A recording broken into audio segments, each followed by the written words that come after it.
So something crazy is happening right now. $70 million at auction. The NFT situation has just kind of exploded onto the scene. It's just crazy. $24.4 million. $1 billion in August. That was a record. Help us understand what is going on here.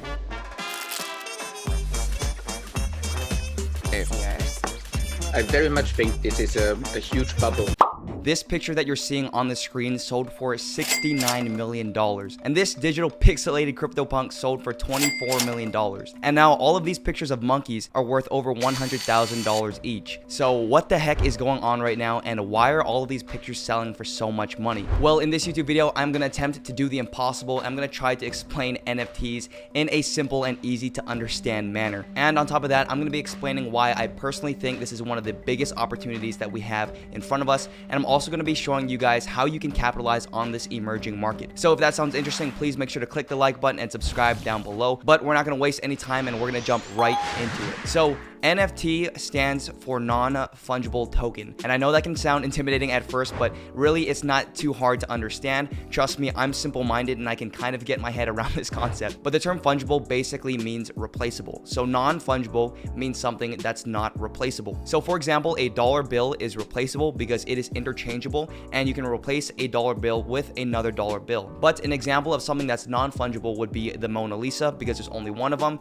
or real estate, because every single property is different from the other. So just to make everything simple, think about a NFT as a unique digital asset. That's all. It's a digital item that you can own. So now that you have a basic understanding of what an NFT is, I'm going to be explaining basically why you would even want to own one in the first place. So the concept of NFTs have actually been around for a while on the internet, and it's nothing really too new. So the moment I really understood it was when I drew the parallel between NFTs and the game Pokemon Go. So a lot of you guys have probably heard about the game, and it was the #1 game in the world and took over by storm. And the whole entire concept of the game was to walk around and collect digital assets or Pokemon. And you could train these Pokemon, you can fight other people, and it was overall a ton of fun. I personally spent hours and hours trying to catch them all and trying to get the best Pokemon, and it was a ton of fun. And NFTs are basically the same thing. They're both digital assets. So that goes on to the next question: why can't you just screenshot it? It's the same reason why you can't screenshot the Pokemon Go character. You could have a really rare Pokemon Go and I can take a picture of it, however, it's still not mine. I can't use it in the game, I can't train with it, I can't battle with it,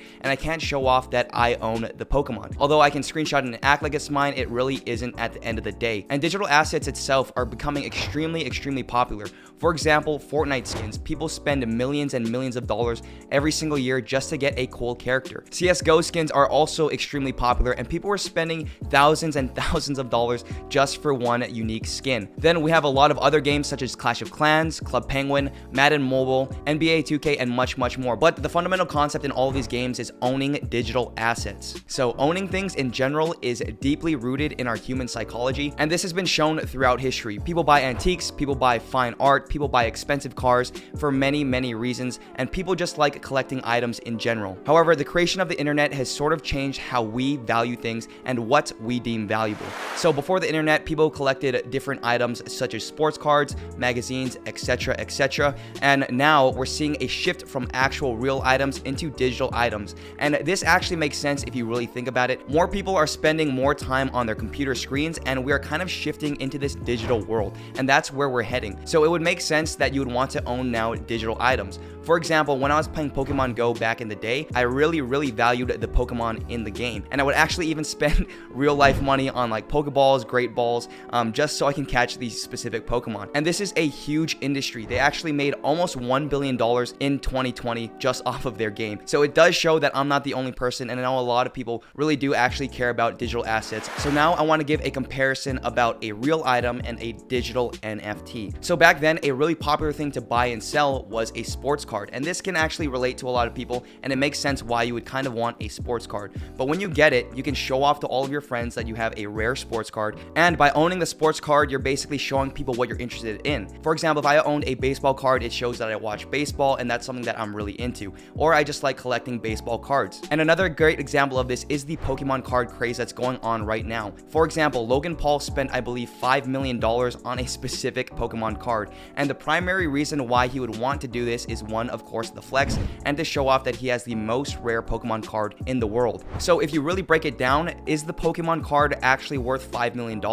Well, it's hard to say, but Logan Paul chose to pay that amount of money for that specific card. He did get a lot of marketing, and he showed it to everyone in multiple YouTube videos to share a story about himself. So that's more of the traditional route when you buy Pokemon cards or sports cards or fine art in general. However, I think NFTs are going to take over because you get all of those things plus a lot more. So one, you get the same flex factor as you can show off your NFTs publicly and you can talk about them, and it's on the blockchain as well, so people know exactly how much you paid for an item. So if I bought, for example, a Bored Ape Yacht Club for $100,000, people can go on the blockchain and check if I actually spent $100,000 on it. And I know it's kind of sad to say, but this flex factor is a real thing, and that's basically why you see a lot of these celebrities buying Bored Ape Yacht Clubs that we were talking about earlier in this YouTube video. However, that's just the beginning. Another thing you can get from NFTs is an exclusive community. So when you buy the Bored Ape Yacht Club, for example, you get access to their Discord, and you can get an exclusive channel where you talk to other people who own Bored Apes. Furthermore, the Bored Ape Yacht Club allows you to get access to real life events. So you guys might have saw the Ape Fest that happened a couple of weeks ago, but essentially if you owned that NFT, you could see a lot of large performers at an event, and it was overall a great time. You could also get free drinks at their event, I believe, and also free merch. And that brings us to another huge thing that you can get access to with an NFT, and that is online utility. So you can get access to discounts, games, exclusive websites, forums, discords, exclusive bots, videos, community, etc., etc., and the list goes on and on and on. So let's just take the Bored Ape Yacht Club, for example, which is the gold standard in the NFT space. So one, you definitely get the flex because a lot of people know how much a Bored Ape Yacht Club goes for. Two, you get to join an exclusive community, and you can also set it as your profile picture avatar, so you can signal to other people that you have some money and you can afford to spend money on a digital picture. Then you get access to real life events on top of that, and you can also get online utility. So if you did get a Bored Ape Yacht Club, you also got a mutant, you got ApeCoin, which will allow you to purchase free merch, and you also got another NFT, which is the Other Side Land, and that's going to be their game. So you get all of those things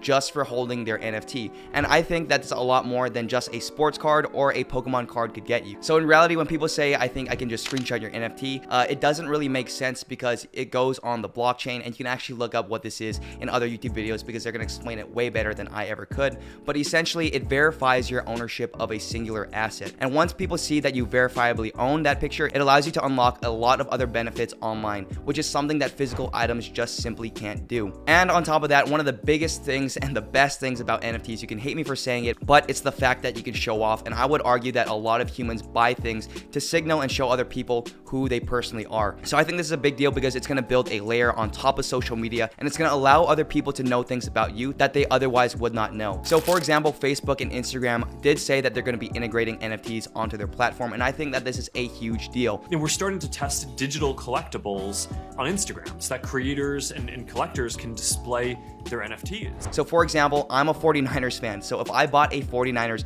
NFT, people could go to my profile on Instagram and see what's in my wallet, and they can easily tell I'm a 49ers fan. And that's something that they probably wouldn't know about me if they didn't check in my wallet unless I was wearing a 49ers shirt or something like that. I could also, for example, have Squishmallow NFTs maybe and signal that, I like Squishmallows and I like cute things. And this is where I really think NFTs can possibly take off because it's going to just build another layer on top of social media, and it's going to allow people to share more about themselves that they otherwise couldn't. So just to wrap things up and conclude things simply, the reason why I think NFTs are going to be huge is because they can do a lot more than just physical items. If you take a Rolex, for example, it's really cool. You can touch it, you can feel it, you can tell time, and that's overall pretty valuable. But the main reason why I think people buy Rolexes is the status symbol that it gives you. However, there's a lot of issues with having just the Rolex. It could be fake, it's not verified, and not a lot of people will know you have the Rolex unless you post it all over social media. However, with your Web3 wallet, you can see basically everything you get, and you get more than just something you can show off, as you get access to other online things such as Discords, forums, bots, videos, discount codes, video games, etc., etc., etc., and the list goes on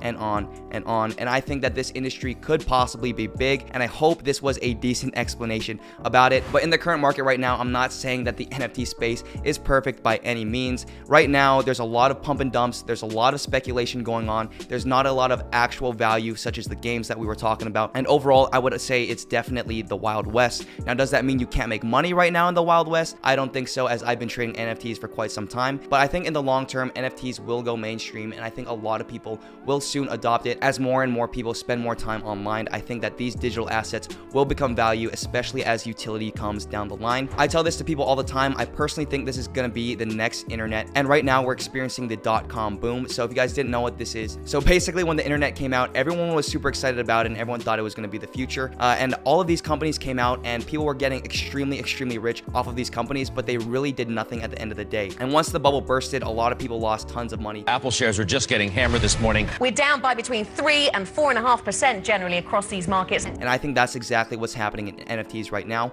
A lot of people do believe it's the future. I think it makes a lot of sense to a lot of people, but it's not perfect right now. There's not a lot of utility and there's a lot of manipulation as well. However, I think those things just come with being early. And as for things that you can do now, I would really research this technology. I would dive into cryptocurrencies and really understand the blockchain as well, because I think that overall this could be huge. But guys, that's gonna wrap it up for this YouTube video. And if I were to explain it in one sentence, I would probably just say it's a digital asset that you can own and share with people. And I think that can be valuable in the future. But I hope you guys have a great rest of your day. Let me know what you think in the comments down below, and also make sure to like the video and subscribe if this helped at all. Peace.